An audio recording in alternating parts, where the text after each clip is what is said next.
तो बीजेपी का अभिभावक संगठन माना जाता है और बीजेपी आजकल हिंदुत्व की राजनीति अलग अलग राज्यों में उन चुनावों से पहले कर रही है। ऐसे में क्या संघ प्रमुख का बयान बीजेपी को धर्म संकट में डाल रहा है?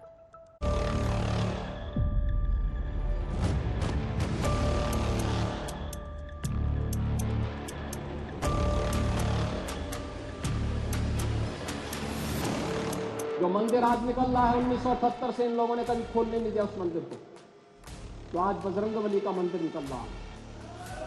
जो वहां पर आज 22 कुएं किसने बंद किए थे, इन 22 कुओं को भी वहां पे बंद किया गया। भूतकाळाच्या ओझ्याच्या परिणामामुळे अतिरेकी तिरस्कार, द्वेष, शत्रुता, संशय याच्या पोटी रोज एक नवीन प्रकरण काढते। 1947 से लेकर के अब तक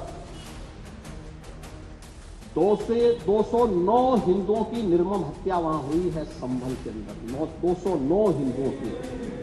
और एक भी बार किसी ने उन निर्दोष हिंदुओं के लिए कभी दो शब्द नहीं कहे। उनका सोल्यूशन काय है? जगाला आपल्याला दाखवायचं आहे की आपण सगळे एकत्र नांदू शकतो। राम और कृष्ण को ही मानते हैं, बुद्ध पर विश्वास करते हैं, उन्हीं को आदर्श मान करके हम लोग कार्य करते हैं। किसी भी भाषा का बोलने वाला हो, किसी भी प्रांत का रहने वाला हो, किसी भी उपासना पद्धति में पूजा करने वाला हो या किसी की पूजा न करने वाला हो, वह भारत माता का पुत्र हिंदू है। संघ और बीजेपी का रिश्ता किसी से छुपा नहीं। माना जाता है संघ और बीजेपी के अंदर जो निर्णय लिए जाते हैं वो भी कभी सामने नहीं आते, लेकिन इस बार क्या संघ प्रमुख के बयान के बाद बीजेपी के लिए मुश्किलें खड़ी हो सकती हैं? अगर उनको लगता है, क्योंकि वो विचारधारा भारतीय जनता पार्टी की अंडरग्राउंड विचारधारा है, भारतीय जनता पार्टी के लिए वो विचारधारा अंडरग्राउंड काम करती है, सुरंग खोद कर काम करती है। तो वो जो आज बात कही जा रही है, कम से कम उन्हें भारतीय जनता पार्टी के लोगों को समझाना चाहिए। अगर वो एक फोन भी कर दें मुख्यमंत्री जी को, तो कोई भी सर्वे और कोई भी ऐसा विवाद नहीं होगा। अगले जी लेकिन हर जगह राजनीतिक लाभ लेना चाहते हैं। ये तमाम स्टेटमेंट इसलिए आ रहे हैं कि वो राजनीतिक लाभ लेना चाहते हैं। संभल जैसे मुद्दे पर विधानसभा में आक्रामक हिंदुत्व का रुख अपनाकर सीएम योगी 2027 की विधानसभा जंग का फाका खींचने में जुटे हैं। ये उनका जांचा परखा फॉर्मूला है, जिसने न सिर्फ हरियाणा, महाराष्ट्र बल्कि यूपी के उपचुनाव के नतीजों में भी अपना असर दिखाया। जाति के नाम पर बांटने वाले लोग वही हैं जो लोग आपके नाम पर आपको जाति के नाम पर बांटेंगे, क्षेत्र के नाम पर बांटेंगे, भाषा के नाम पर बांटेंगे। और जब आपके ऊपर संकट आएगा, ये कोई आपके सामने नहीं खड़ा होगा, कोई भी आपके साथ खड़ा नहीं होगा। इस देश का इतिहास गवाह है,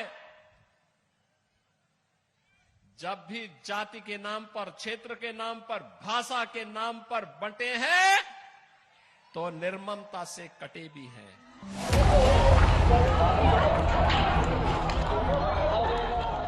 ये वो दौर है जब बांग्लादेश में हिंदुओं पर हमले हो रहे हैं और उन्हें हिंदू होने के नाते प्रताड़ित किया जा रहा है। बीजेपी इसी को समझते हुए विपक्ष की जाति राजनीति के काट पर हिंदुत्व के रास्ते पर आगे बढ़ रही है, लेकिन भागवत के बयान ने नया विमर्श खड़ा कर दिया है।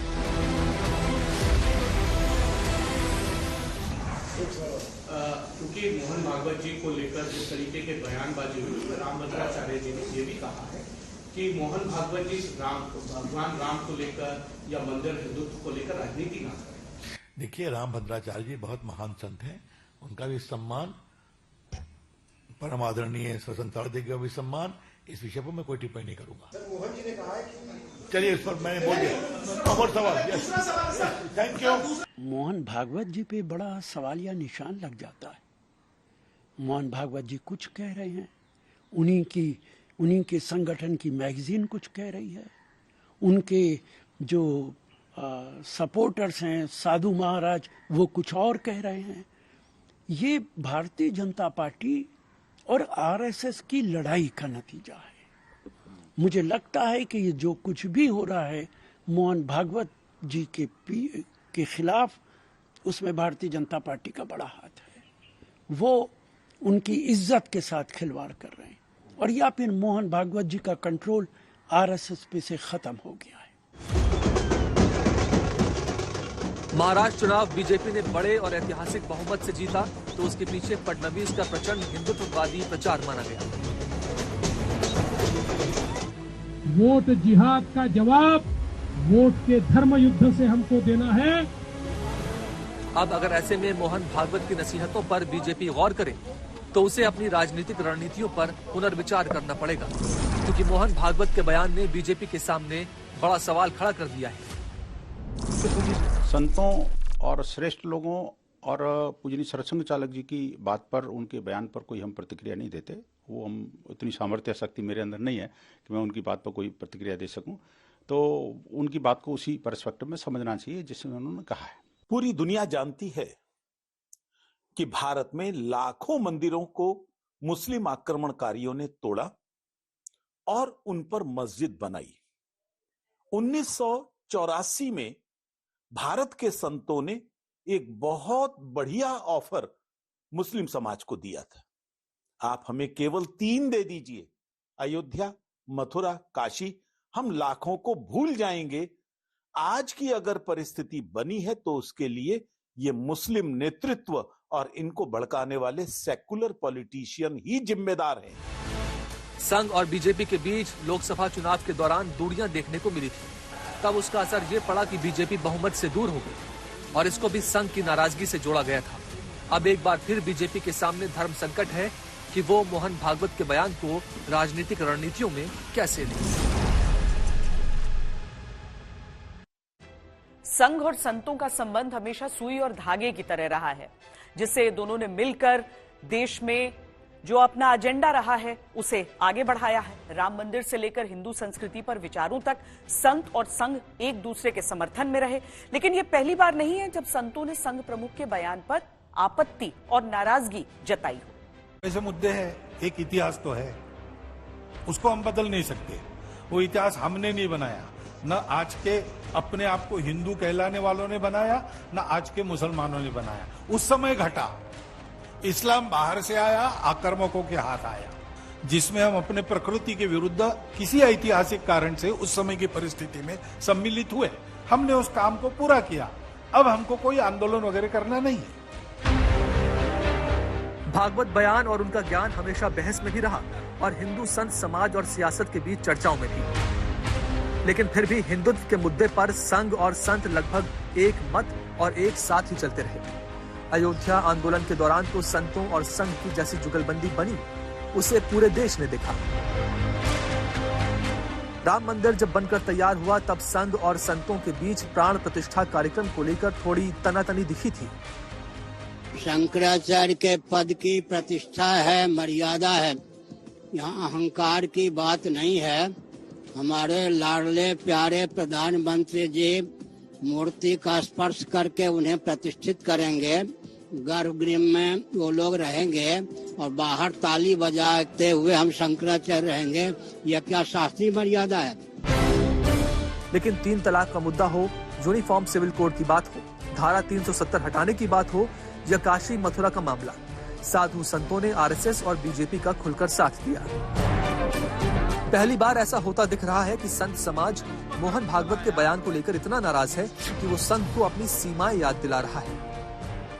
बांग्लादेश में भी तो एक साथ रह रहे थे। शेख हसीना से मिलकर के उसके दिल का दर्द पूछ ले जरा। मैं नाम नहीं लूंगी, मुझे बड़ा आक्रोश है इस बात पर। ये भाईचारे की परंपरा, मत दुख दो हिंदुओं को। ये मीठा जहर हिंदुओं को परोसने की जरूरत नहीं है मेरे भाई। देश के अधिकतर साधु संत मंदिर और हिंदुत्व के मुद्दे पर संघ को अंतिम निर्णय तक खुद न पहुंचने की सलाह दे रहे हैं। विपक्ष के नेता संघ के बहाने बीजेपी पर निशाना साध रहे हैं। इस बयान को जो उन्होंने कहा है कि बहुत ही सस्ते ढंग से अपने आप को किसी धर्म विशेष का नेता बन जाने के लिए, मशहूर हो जाने के लिए इस तरह के प्रयास गलत हैं, इसे स्वीकार नहीं किया जा सकता।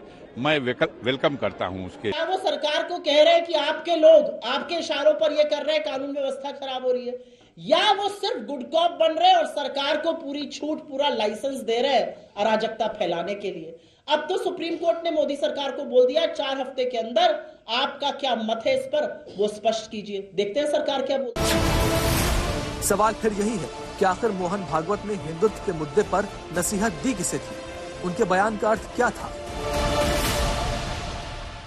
ये दुर्भाग्यपूर्ण है। अगर इस तरह की बयान अगर नेता बनने की बात कहेंगे तो हमें लगता है कि इससे हतोत्साहित होगा। नेता बनने का बात, स्वतंत्रता आंदोलन, स्वतंत्रता की लड़ाई हुई, उसमें मंगल पांडे ने अंग्रेजों के खिलाफ वो गोली चलाई। अब कहो कि कोई पहली गोली चलाए या जो भी स्वतंत्रता की लड़ाई लड़ता है, हमारे पूर्वज स्वतंत्रता सेनानी थे, वो लड़ाई लड़ते वो नेता बनने के प्रयास कर रहे हैं। अरे भाई, नेता तो बनेगा स्वाभाविक रूप से, जो कार्य करेगा वही तो नेता बनेगा। आरएसएस की स्थापना को 100 वर्ष हो रहे हैं। इस दौरान संघ ने हिंदुत्व की राजनीति के कई दौर देखे और उनमें अपनी भूमिका भी सुनिश्चित की। संघ के 100 साल की यात्रा में कई ऐसे पड़ाव हैं जिनका असर देश, समाज और राजनीति पर ऐसा पड़ा कि रातों रात परिस्थितियां बदली। इस वर्ष संघ अपनी स्थापना का शताब्दी वर्ष मना रहा है। 2025 की विजयादशमी को संघ 100 साल का हो जाएगा। ऐसे में वर्तमान सरसंघचालक मोहन भागवत का बयान क्या मायने रखता है, इसे समझना जरूरी है। संघ के संस्थापक डॉक्टर केशवराम बलिराम हेडगेवार ने संगठन को देश की जरूरत बताया था।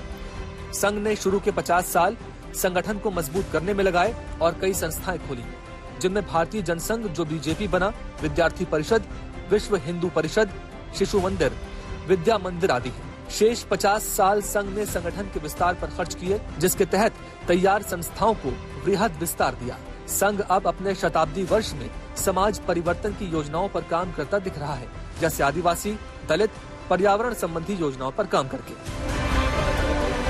संघ की संस्थाओं के कार्य भले अलग अलग बटे रहे हों, लेकिन हिंदुत्व और राष्ट्र प्रथम की भावना का जोर हर दौर में दिया गया। राम मंदिर आंदोलन को संघ और बीजेपी का समर्थन भी इसी कड़ी में एक कदम माना गया। जाति, भाषा, प्रांत के अगर पिछड़ा भेद से हम करेंगे तो हम कटेंगे। तो इसलिए एकता आवश्यक है किसी भी राष्ट्र के, राष्ट्रीय एकता। हिंदुओं को तोड़ने के लिए शक्तियां काम करती है, तो उससे आगाह करना पड़ता है, उसके लिए सावधानी रखनी पड़ती है।